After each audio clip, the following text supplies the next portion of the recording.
anyone is here right now. But this today is going to be a little different. I have done before on Facebook and also here on LinkedIn a lot of lives where I sort of speak on a subject from my heart in one way or the other. And that is what I'm going to do today. So it's not going to focus on astrology. Let me see, am I here? Yes, I am here. And I totally get if I will be alone here, because this is a very sensitive subject. Sleep, sleep deprivation, sleep challenges, insomnia is something that a lot of people are struggling with. I mean, a lot. I have worked with deeply traumatized people for about 30 years. I'm a Gestalt therapist, for those of you who haven't met me before.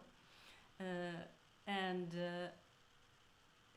those that came to me, that were drawn to me by nature, and that was, so to speak, easy for me. I had a natural talent to work with people with deep trauma, incest, sexual abuse, physical abuse, all the bad stuff. Let me put it that way, all the bad stuff. So I have two wonderful people here. That's what I can see over there. I don't know who you are. If you want to say hello, that's lovely. If you don't want to say hello, I totally understand, because as I said, sleep is a sensitive issue and a lot of people don't want to talk about it. There is some kind of shame around sleep, but there is also something else, and that is what I call the secret, that people never talk about, and most likely because they are not aware. But because I have worked so much with so many people in dire straits, really, and also with myself and my own sleep problems that I had for 45 years, I have seen a lot about this. So let me see. Should I do technical things? Am I? No, that's not a good thing. Okay, let's just keep it this way. I have a few notes here, so I will just remember, and that is how I usually do this. I make some notes and then it's improv. Probably around 20 minutes. Hi, Maria. Oh, I'm so happy that you're here. Just so lovely to see you here. So yeah, one of my pet peeves when it comes to working with people, and because of the experience that I've had with such challenged and fantastic people that have been my teachers, really, is that there is no self-destructive behavior. And for a lot of people that is like weird, because we have been inundated with the concept of self-destructive behavior, and that you should shape up and you get yourself together, and all you have to do is think positive, and everything is mindset, and if you don't do it, it's your fault. And this thing, should I say, makes me angry? It makes me frustrated. It does make me frustrated, because what you do when you go that route is that you abandon people, and you abandon what's really going on. And those that are into what I call toxic positivity, because I don't believe that you can put the positivity on top of something and then pretend that what's under there is not there, because it's still there. And sometimes people say, if I can do it, you can do it. And that's perhaps not true. Perhaps you can't, because you're someone else, you have a different story. And I am an astrologer, so it's also, you have a different chart. Things are different for you. So if you put this positivity grid, Yale, on top of you, then it's hard to get out. It's hard to release yourself from that, because you're supposed to be in a certain way and live up to all these ideas of how to be positive. There's a book, Do What You Love and the Money Will Follow. Well, let me tell you, that's not true. Just ask any artists if that is true. Any opera singer as myself, or painter, or director, or photographer. you will get to know that that is not true. So yeah, let me tell you a little more about my own story. I was born 1959, which means that in a few days I will turn 65. With club feet. I was a severe case of club feet, which means that both my feet were turned inwards, and I had to go through very intense medical intervention from day 18. That is the first time I was put down into narcosis, and they put plastic casts on my legs. Only my toes were visible, and then all the way up to the thighs. And they did that with me for 6 months, every 3rd to 5th day. That is not easy for that small body. And the reason they did it so frequently is because when you're that small, you grow so fast. So you cannot allow it to stay for a week, because you grow. So you had to take it off, put it on, take it off, put it on, take it off. And the reason they had to put me down into narcosis was that I was so lively and so strong and so fierce. But that disturbed things for me when it came to sleep. When I was 6 months old, I had my first surgery. And that means that they will cut up the backside of your legs and elongate the Achilles tendon. They can either split the tendon you have in half, and then it will attach it on top and sew it together, and then they will wait, and hopefully the feet will grow. And then it was plastic casts again. I think I learned to walk 5 times, because up and down, and I had 5 surgeries between 0 and 7 years old. So that story, that experience in the beginning of my life created a very intense fear of losing consciousness, of feeling safe enough to go to sleep. So I did not go to sleep. It took me every night 2 to 4 hours to fall asleep, because I did not trust that nothing would happen while I was, so to speak, away. It's also good to know that narcosis and sedation is not the same thing as sleeping, but the experience, it's I mean, chemically in the brain and everything, it's not the same thing. But for the person, it's like, you go away, you go to sleep, and then you come up, and everything had changed when that happened to me. I had plastic casts, or they had cut into my body with knives. So there were so many things that were disturbed for me when it came to rest, when it came to letting go and let nature have its course, because it's natural for the body to sleep. The body wants to sleep. And if you have any kind of problem with sleep, you are working against your own nature.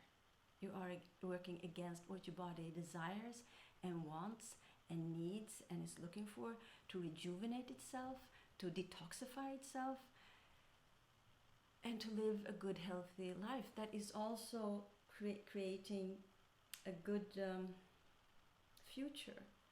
Because you take care of your aging process early in life.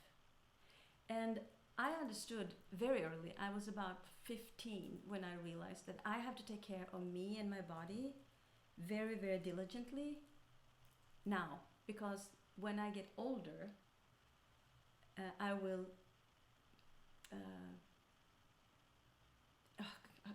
okay, let's see.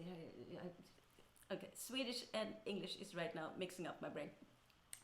But I knew that I would cash in on how I behaved. I realized that it was really important to pave the ground for a healthy aging process for my feet, for my body, and for everything. So I was really into all kinds of things like fasting and nutrition and eating well, and sleeping and meditating. I started meditating when I was 12. So I had all kinds of this holistic idea of what is health has been with me ever since I was a very young person. Uh, my grandparents gave me food supplements. Bless their hearts, that was really good. I advocate for food supplements. So I did all of that, but I couldn't sleep properly. And then when I was 30, my first Saturn return, I found Gestalt therapy, and I applied, and the first year I was not admitted because I had done no therapy, nothing like that, but they were very interested in me, and they thought, yeah, come back next year. And then they gave me a list of things I had to do. You have to go through the individual therapy, and you have to go through group therapy. You have to do these things, and when you're done that, come back and we'll have another interview next year. And then I got admitted, which was fantastic. And then there I realized, I understood where my sleep problem came from, how it had been sort of like induced into me very, very early in life. But that did not help, unfortunately. Gestalt therapy is a fantastic modality. I'm so grateful, and I use it as a base for my life always, and also when I work with clients, it's always there with me. But this particular thing I could not reach. I still had the same sleep pattern, even though a lot of other things changed. Before that, I also had cold hands and cold feet, always, year round. And that stopped because my life force and the flow of my blood was like going out into everything. All my fingers and all my toes were filled with blood, and I was warm. So physically I reacted very well to it, and it has been a blessing in every way.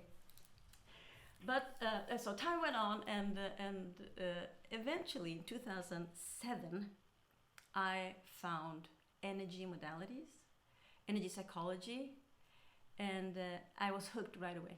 The reason I chose Gestalt therapy instead of psychology, because I had been interested. Should I be a doctor? Should I be a psychologist? But it was something about psychology that was too mental, and it didn't integrate the whole system. I could just feel that it's not enough. It's not for me. But there was something about Gestalt therapy that did integrate, and I could like integrate my singing and my art and my dancing and everything, and get that into my own individual way of going with the Gestalt philosophy. So that was really, really good. And what happened with the energy modalities is that I found techniques that, so to speak, went beyond or under or over or like surpassed the actual trauma. And I started to work on my own sleep. And after about 6 months, I didn't do it every day, but I was diligent. Every about 6 months, I was like, something is changing here. Something is changing, and that was fantastic. So I thought I might actually really this time be able to solve it, because I tried everything, everything. And when you have chronic sleep problems, tips do not work, because here's another one. Bad sleep that is chronic, that we've had for years, is never about sleep. And I'm not talking only about me, I'm talking about 30 years of experience with clients. It's never about sleep. It's something else, because as I said before, the body wants to sleep. It's natural to sleep. And if you're not sleeping, you're going against your own nature. There is a very, very tiny percentage that needs less sleep than 7 to 9 hours per night, or per 24 hours. Tiny. So we can be pretty sure that, no, and they do fine.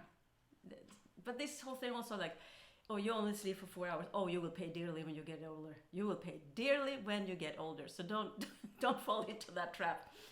Even if you don't have sleep problems, it's that we need to sleep, because the body, the brain, everything needs to sleep.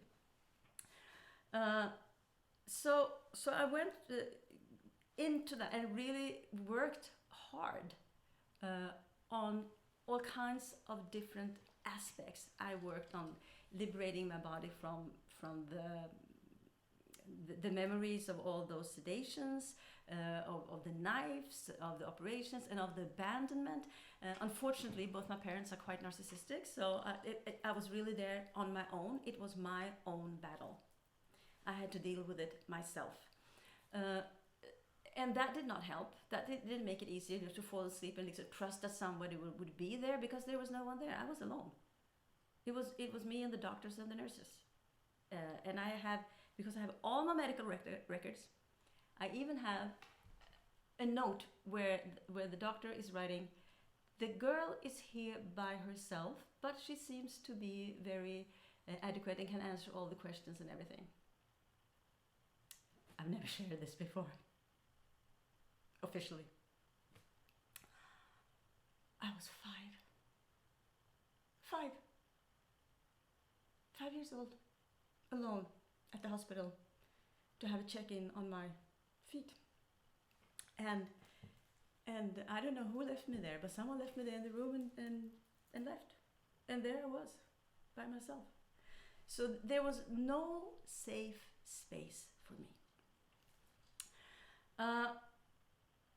What happened here is that a part of me, what we call in Swedish a delpersonlighet, a part of your personality. It's not that I have a split personality, that's not the thing. But we all have different parts. That goes for everybody. So this part of me decided not to sleep because it was safe. It was safe for it not to sleep. And this is here where we get into the secret of why you don't sleep. There's a part of you that doesn't want to sleep. And the secret is, it's never, ever gonna let you sleep. Because it wants you to survive. It sounds weird. Of course you want to sleep. But if you wanted to sleep, and if your sleep tips worked, you would be sleeping. But this part is so strong and so hidden that it's just about impossible to drag it out of this place. And you cannot drag it out of this place where it's hiding. You have to be gentle, and you have to be there for it, and you have to honor it, because it really is working to keep you alive. It doesn't have to be some horrific, horrendous, traumatic experience over your first 7 years, as with me. And it doesn't have to be all kinds of horrific, traumatic, abusive environments where grown-ups do crazy, cruel, torturous things to children. It doesn't have to be that bad. But something happens that challenges your survival mechanisms. And I say, and I have said for many years, because of my experience with working with people with deep trauma, there is no such thing as self-destructive behavior. Let me say that again. There is no such thing as self-destructive behavior. Yes, I know, I've said it before. I don't know how many times I have to say it, because people fall back into, oh, I'm boink, boink, boink, I'm so bad, I should do this. There's no such thing. Everything we do is a way to stay alive, to be as safe as possible, to deal with life, to cope. They are coping mechanisms. So sleep deprivation is a coping mechanism. And that part of you that says, no, not ever am I going to let you sleep because it's not safe, needs to be acknowledged. I did an interview in 2018 on Facebook with a guy who heard me say this somewhere on the internet. I said there's no such thing as self-destructive behavior, and he wanted to make an interview. And I will put a link into the chat box here. So you can see, it's on Facebook, so you can see it there, where I talk more about that concept and how I see it, my experience with myself and others, and why I'm so, it's not only convinced, it's in my world, that's the way it is. Animals, trees, flowers, whatever. There's nothing in nature that is working against itself. It's always doing what it can to survive in the best way possible, and this is no exception. Now I want to do a very small exercise with you. That is part of all these beautiful, fantastic modalities that belong to energy psychology. And this is like the process here. We're just going to do one very small part. And what it's the reason I want to do it is that I want to just show that it's necessary to integrate this part that says no, and allow it to be there, allow it to have a voice, and not be overridden by positive things and you're no good and let's not look at that and that's just my shadow side. And when we talk about shadows, I mean, people always talk about the shadow as something bad, you know, the dark side. Yeah, this part is hiding in the dark for sure, but that does not mean that the part itself is dark. It's hiding in the dark. And what we can also find in the dark is the most beautiful, fantastic, mesmerizing, magnetic things about you that are also hiding in the dark. So shadow work means something different for me than for a lot of people out there talking about shadow work, and you have to deal with your shadow and all that. Yeah, I agree. And there are also things that are not so flattering in your shadow, that you're not aware of, but that other people see. We all have them. So I just wanted to, either you can say out loud after me, or you just say it in your head. And it goes like this. There is a part of my being, you can say it or think it, that already knows that I will never ever allow myself to sleep well.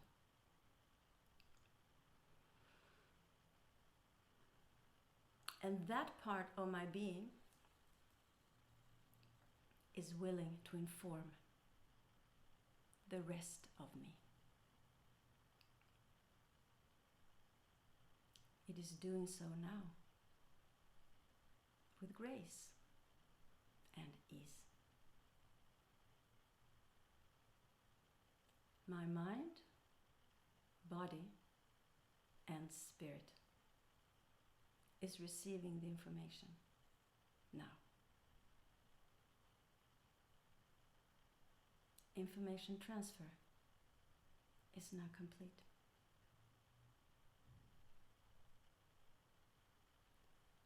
And from here, I just want you to be observant of your reactions, how it feels in your body. Perhaps you had a yawn, a burp, you want to stretch something, a cough, an itch somewhere, perhaps something happened. And how do you feel in your body now? And note that I did not say take a deep breath, because I want your body to react for itself. And if you had even the slightest reaction, that is a tiny opening that says, okay, someone saw me, heard me, allowed me to be there. And that does not mean that you now will say, oh great, I will just work with Stella and get this whole thing going and fine. No, that could very well mean that, no. Now someone saw me and I don't want to be seen because there's no sleep here. No. Does not mean that it's going to crawl further back in. But this is just this tiny part. But what I want to say here is that when we give room for this part of you to exist, you can heal. Ask me. 45 years. I've slept well for 15 years now.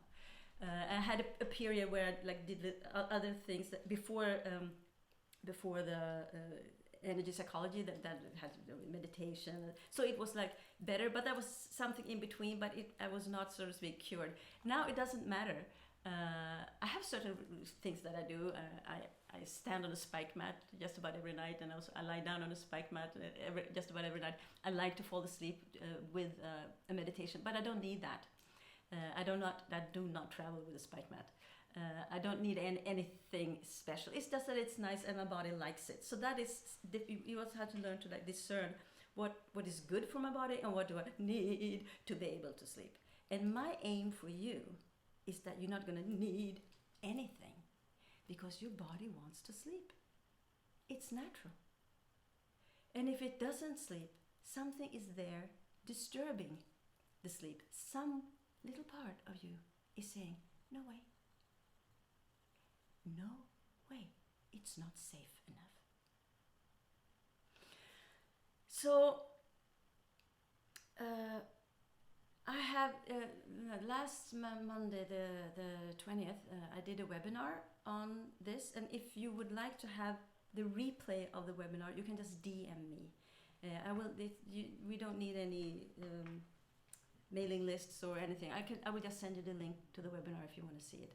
And my intention was that I was going to start the Sleep Puzzle, which is a program that I created from my experience of taking myself into sleep. Good sleep, sleeping well always, not traveling or needing things or earplugs or like anything. I don't need stuff to sleep these ways. No matter how stressed I am or what horrible things happen, I always sleep well. Even when I'm super stressed and life is like, I sleep well. And that is the way it should be for everyone. And then, of course, we have a small problem, and you have a few nights, like every person, everyone has that. You have a week, 3 days when you don't sleep well, but I always go back to sleep. So I have no worries anymore. I just go back to sleep, and it's like, it's fantastic. I cannot tell you enough how fantastic it is. But that is amazing. So if you want that, the link to the replay, just write to me in the DM, and I will give it to you right there. No, what I was saying, I was saying, yes. So my intention was that I was gonna do the sleep puzzle. I created the sleep puzzle 2015 because I had a friend who had sleep problems, and she heard me speak about, I had problems, but I don't have problems anymore. It's so fantastic. And finally she said, Stella, why don't you do something for us that do have a problem? But what I noticed is that it was really, really hard to get people to sign up. Those that did, because I have a fantastic track record of 100% got better sleep of those that signed up. But I thought, because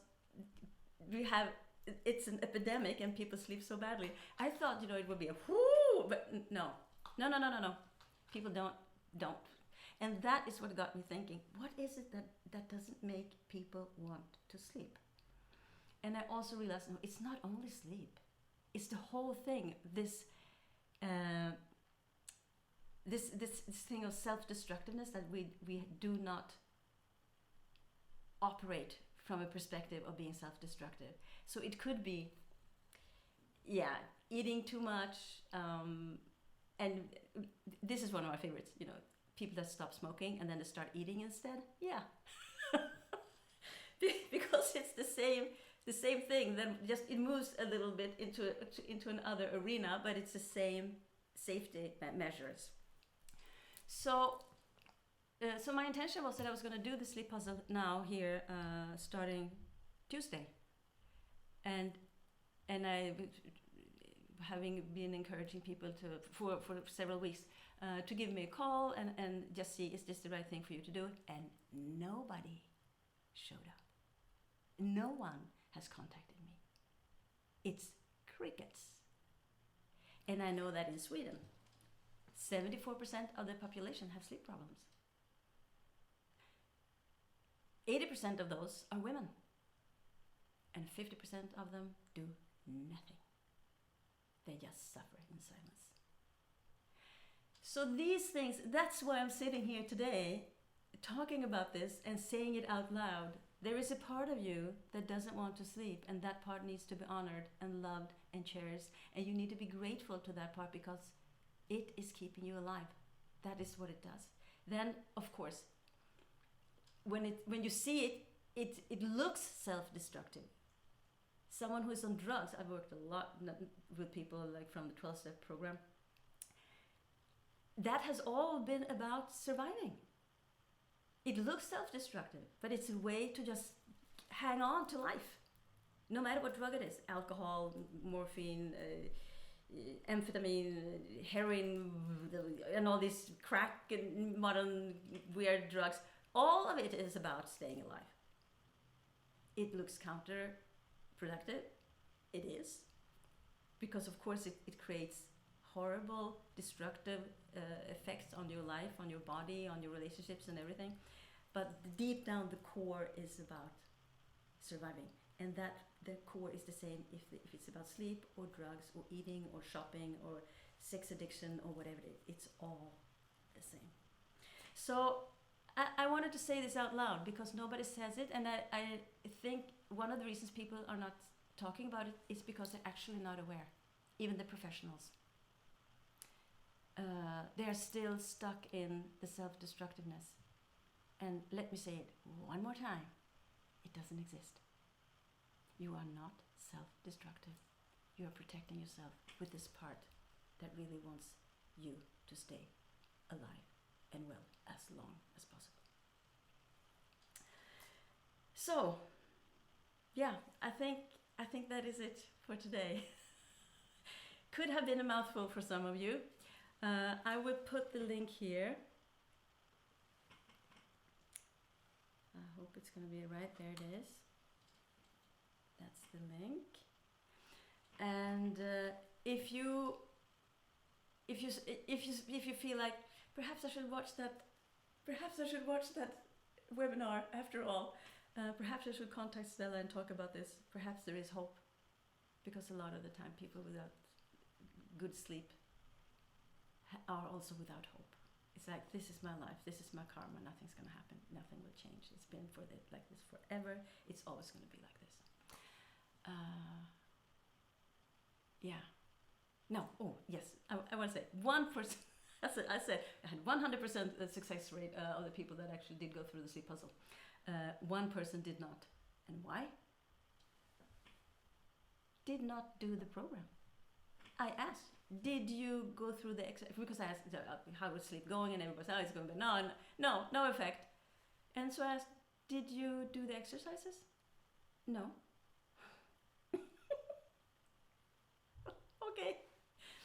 Okay. Everyone else slept better.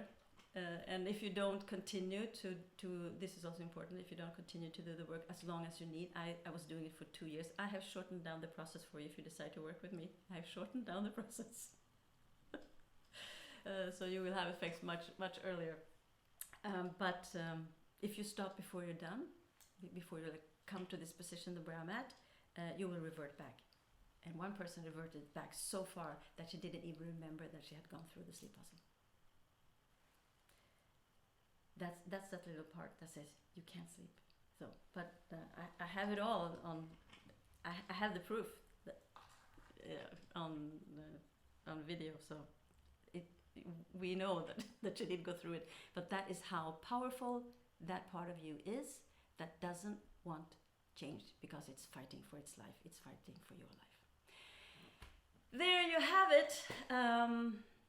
Yeah, I did not start crying. That was. I was almost there, but I did not. So whoever's watching this later on, feel free to contact me if you are interested in creating something different, even if this part of you that says, no, don't talk to Stella, don't talk to Stella, don't talk to Stella, don't talk to Stella. I suggest you do. Take best of care and write a DM to me. Bye for now.